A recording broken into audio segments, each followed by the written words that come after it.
طيب ركز معايا بقى كويس قوي، عشان الكلمتين اللي انا هقولهم لك دول مهمين جدا وبيدفع فيهم فلوس والله العظيم. عارف ليه التقدير في الجرجير؟ عشان حضرتك لما بتروح للست بتاعت الجرجير وبتقول لها عايز ب 10 جنيه جرجير، هي بتبدا تبص لك من فوق لتحت كده وتقدرك وتديك شويه اللي على مقاسك. خليني بقى اقول لك ازاي تقدر نفسك في الشغل من وجهة نظر الضعيفة.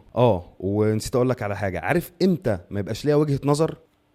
لو عملت كده. طيب في طريقتين تقدر حضرتك تقدر بيهم نفسك في الشغل. اول طريقة بتعتمد على سنك وخبرتك والحاجات دي كلها، وتاني طريقة ما تعتمدش على سنك ولا خبرتك ولا الحاجات دي كلها. طيب اول طريقة، خلينا نفترض ان حضرتك مثلا خريج كلية التجارة جامعة مناخير القمر. حضرتك طبعا بتبقى خارج لا فاهم الدائن من المدين ولا بتعرف تعد اصلا. بتروح الشركة اللي بتقدرك برضو بس على قدك يعني. طيب امتى بقى حضرتك اللي تقدر نفسك في الطريق ده؟ حضرتك هتسأل نفسك 4 أسئلة فقط. هل أنا بوفر وقت للمكان ده؟ بوفر مجهود؟ بوفر فلوس؟ أو بجيب فلوس؟ ساعتها حضرتك هتقدر تقيم نفسك وتدي لنفسك شوية الجرجير اللي انت شايفهم بقى لنفسك يعني بشكل معين. طيب خلينا نتكلم بقى في تاني طريق، اللي هو لا ليه علاقة بالسن ولا ليه علاقة بالخبرة ولا ليه علاقة بعدد سنوات الشغل ولا ليه علاقة بأي حاجة.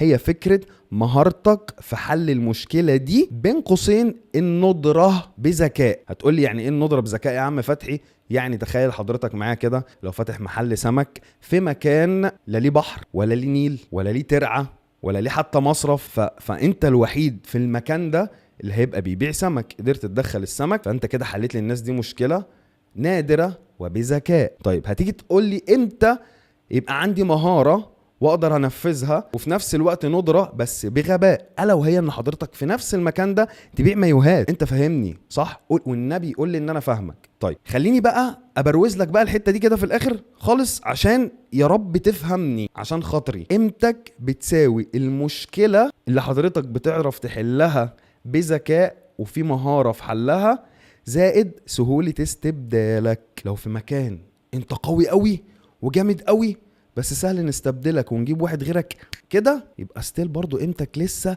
في الجرجير يعني، في الشوية اللي انت المفروض تاخدهم. فخلي عندك يكون في مهارة في حل مشكلة بس زائد صعوبة استبدالك.